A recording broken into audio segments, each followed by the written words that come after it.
بسم اللہ الرحمن الرحیم۔ کبھی آپ کے ذہن میں یہ سوال آیا ہے کہ اللہ نے ہمیں فجر کے وقت جاگنے کا حکم کیوں دیا ہے؟ کیا فجر کا وقت صرف عنقریب پڑھنے کا وقت ہوتا ہے؟ کیا اس وقت کے پیچھے ایک راز پوشیدہ ہے؟ وہ راز کیا ہے؟ اس راز کو جاننے کے لیے ضروری ہے کہ ہم پہلے نماز کے بارے میں جانیں، جو ہم پر دن میں 5 مرتبہ فرض کی گئی ہے، اور یہ 5 نمازیں کس طرح فرض ہوئیں۔ اس کے پیچھے بھی ایک شاندار وجہ ہے جس کا مظاہرہ سفر معراج میں اس وقت ہوا جب حضرت محمد صلی اللہ علیہ وآلہ وسلم اللہ سے ملاقات کے لیے وقت کے انتہائی مختصر حصے میں 7ویں آسمان سے بھی آگے تشریف لے گئے تھے۔ اس رات اللہ تعالیٰ نے ایک خاص پس منظر میں اپنے حبیب صلی اللہ علیہ وآلہ وسلم کو آسمان پر بلایا اور اپنے خصوصی انعامات سے نوازا۔ اس مبارک سفر میں اللہ تعالیٰ نے اپنے قرب خاص سے نوازا، انبیاء کرام سے ملاقاتیں کروائیں، جنت و جہنم کا مشاہدہ کروایا گیا، اور نیکیوں کے اجر و ثواب اور بروں کے انجام و عذاب کا نظارہ کروایا۔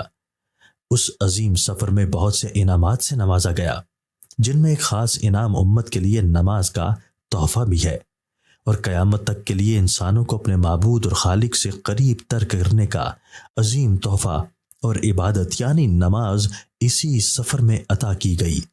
معراج کی رات جب آپ صلی اللہ علیہ وآلہ وسلم کو اللہ نے 50 نمازوں کا حکم دیا تو حضرت موسیٰ علیہ السلام کے کہنے پر آپ نے اللہ سے 50 نمازوں میں نرمی کی درخواست کی، اور ایسا کئی بار ہوا، یہاں تک کہ اللہ نے امت محمدی صلی اللہ علیہ وآلہ وسلم کے لیے دن میں 5 نمازوں کا حکم دیا، جس کے بعد بھی حضرت موسیٰ علیہ السلام نے آپ صلی اللہ علیہ وآلہ وسلم کو 5 نمازوں میں کمی کے لیے اللہ کے پاس ایک بار پھر جانے کا مشورہ دیا، لیکن تب آپ صلی اللہ علیہ وآلہ وسلم نے فرمایا کہ میں نے اپنے رب سے کئی مرتبہ درخواست کر لی ہے، یہاں تک کہ اب مجھے حیا آ گئی ہے، اور اب میں راضی ہوں اور اس حکم کو ہر طرح سے تسلیم کرتا ہوں۔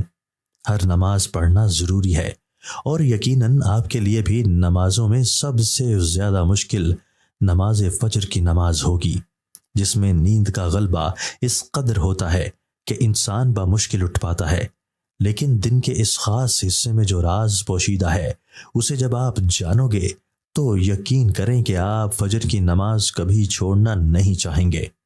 یہاں نماز فجر کے کچھ فضائل سماعت فرمائیں۔ 5 نمازوں میں سے سب سے اہم نماز فجر کی ہے۔ اس کی اہمیت کا اندازہ اس بات سے لگائیں کہ اللہ تعالیٰ فجر کے وقت کی قسم اٹھاتے ہیں اور فرماتے ہیں، قسم ہے فجر کی اور 10 راتوں کی جو جفت اور طاق کی اور رات کی جب وہ چلنے لگے، یقیناً اس میں عقل مند کے لیے بڑی قسم ہے۔ حضرت عائشہ صدیقہ رضی اللہ تعالیٰ عنہا سے روایت ہے کہ حضور اقدس صلی اللہ علیہ وآلہ وسلم ارشاد فرماتے ہیں کہ فجر کی 2 رکعتیں دنیا و ما فیہا سے بہتر ہیں۔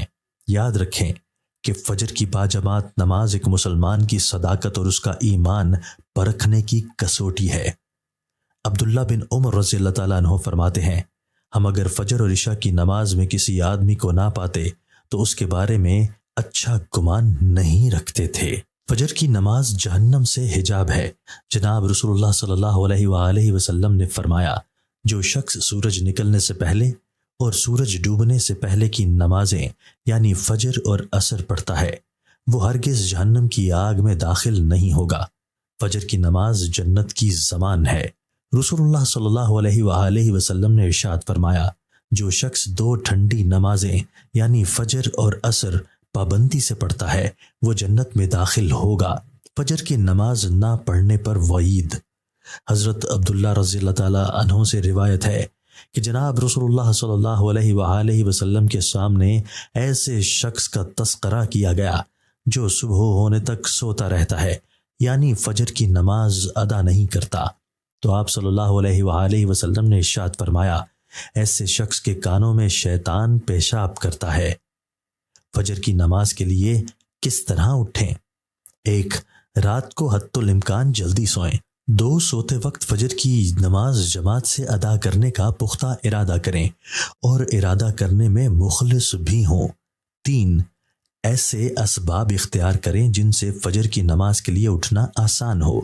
مثلاً الارم والی گھڑی میں مناسب وقت پر الارم سیٹ کر کے اس کو مناسب جگہ پر رکھیں۔ اگر ان امور کی رعایت کر کے سوئیں گے تو انشاءاللہ فجر کی نماز جماعت کے ساتھ ادا کرنا آسان ہوگا۔ پھر بھی اگر کسی دن اتفاق سے بیدار ہونے میں تاخیر ہو جائے تو جس وقت بھی آنکھ کھلے سب سے پہلے نماز ادا کر لیں۔ انشاءاللہ تاخیر کا کوئی گناہ نہیں ہوگا، لیکن اس کو معمول بنانا گناہ پر مداومت کرنا ہے جو کسی بھی طرح جائز نہیں ہے۔ دنیا میں کئی ایسے لوگ ہیں جنہیں بے خوابی کی شکایت ہوتی ہے، جس میں وہ ساری رات سو نہیں پاتے اور پورا دن کام کاج کر کے جب رات کو بھی سو نہیں سکتے تب کئی طرح کی ذہنی اور جسمانی بیماریاں جنم لیتی ہیں، اور اس بیماری کا شکار آج ہر دوسرا تیسرا شخص ہو رہا ہے، جس کی بڑی وجہ اللہ کے احکامات کو پیچھے چھوڑ کر دنیا کی رنگینیوں کے پیچھے بھاگنا ہے۔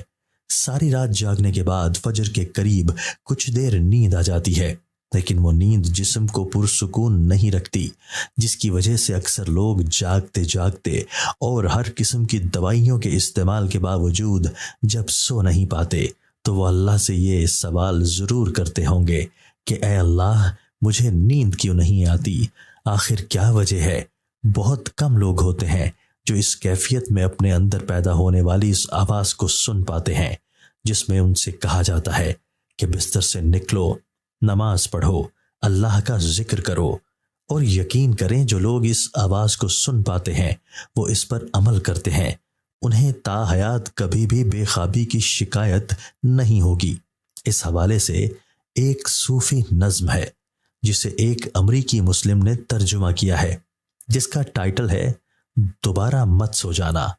صبح کی ٹھنڈی ہوائیں ایک راز لاتی ہیں، تمہارے لیے دوبارہ مت سونا۔ خود سے پوچھو تم کیا چاہتے ہو، دوبارہ مت سونا۔ لوگ دروازے کی چوکھٹ سے آ جا رہے ہیں، جہاں دو دنیایں ملتی ہیں وہ دروازہ گول اور کھلا ہے، دوبارہ مت سونا۔ اس نظم میں بیان کردہ دروازہ ہماری دنیا اور دوسری دنیا کا ہے، جہاں سے فرشتے ہر صبح اور شام کو اترتے ہیں، جن کا ذکر اس حدیث پاک میں ملتا ہے، جس میں آپ صلی اللہ علیہ وآلہ وسلم نے فرمایا ہے کہ رات اور دن میں فرشتوں کی ڈیوٹیاں بدلتی رہتی ہیں، اور فجر اور عصر کی نمازوں میں ڈیوٹی پر آنے والے اور رخصت پانے والوں کا اجتماع ہوتا ہے۔ پھر تمہارے پاس رہنے والے فرشتے جب اوپر چڑھتے ہیں تو اللہ تعالیٰ پوچھتے ہیں، حالانکہ وہ ان سے بہت زیادہ اپنے بندوں کے متعلق جانتا ہے، کہ میرے بندوں کو تم نے کس حال میں چھوڑا؟ تو وہ جواب دیتے ہیں کہ ہم نے جب ان کو چھوڑا تو وہ فجر کی نماز پڑھ رہے تھے، اور جب ان کے پاس گئے تب بھی وہ عصر کی نماز پڑھ رہے تھے۔ فجر اور عصر کی نمازوں کے اوقات میں سونے سے منع کرنے کے پیچھے بھی ایک بڑی وجہ ہے، اور وہ یہ کہ سائنس کہتی ہے کہ صبح سورج طلوع ہوتے وقت اور شام کو غروب ہونے سے پہلے سونا نہیں چاہیے، کیونکہ صبح کے وقت زمین پر آکسیجن وافر مقدار میں فراہم ہوتی ہے، جس وقت ماحول تر و تازہ ہوتا ہے، اور یہ آکسیجن آپ کو دن بھر فٹ رکھنے کے لیے انتہائی ضروری ہوتی ہے۔ تو جو اس وقت سو جاتا ہے تو وہ اس تازہ آکسیجن سے محروم رہ جاتے ہیں، اور عصر کے وقت زمین پر آکسیجن کی کمی ہو جاتی ہے، تو اگر کوئی سو جاتا ہے تو اس کو آکسیجن کی فراہمی کم ہوتی ہے، جس کی وجہ سے جب وہ جاگتا ہے تو اس کے سر میں درد اور طبیعت بوجھل ہو جاتی ہے۔ اور یہ بڑی وجہ ہے کہ دین اسلام میں ان دونوں اوقات میں سونے سے منع فرمایا گیا ہے۔ نماز فجر کے بارے میں ایسے بے شمار فضائل اور بھی ہیں جن کو ہم نہیں جان سکتے، اگر انسان ان کو جان لے تو کبھی کوتاہی نہ کریں۔ رسول اکرم صلی اللہ علیہ وآلہ وسلم کا فرمان ہے، اگر وہ لوگ عشاء اور فجر کی فضیلت کے بارے میں جان لیں تو وہ ضرور بالضرور نمازوں میں حاضر ہوں گے، چاہے ان کو خود کو گھسیٹتے ہوئے ہی لانا پڑے۔ اب آپ خود اندازہ کیجئے کہ ایک طرف ان دونوں نمازوں کی کتنی فضیلت و اہمیت ہے، اور دوسری طرف ان کی ادائیگی میں کتنی سستی اور لاپرواہی برتی جاتی ہے۔ اللہ تعالی ہم سب کو 5 وقت نماز کی توفیق عطا فرمائے، آمین۔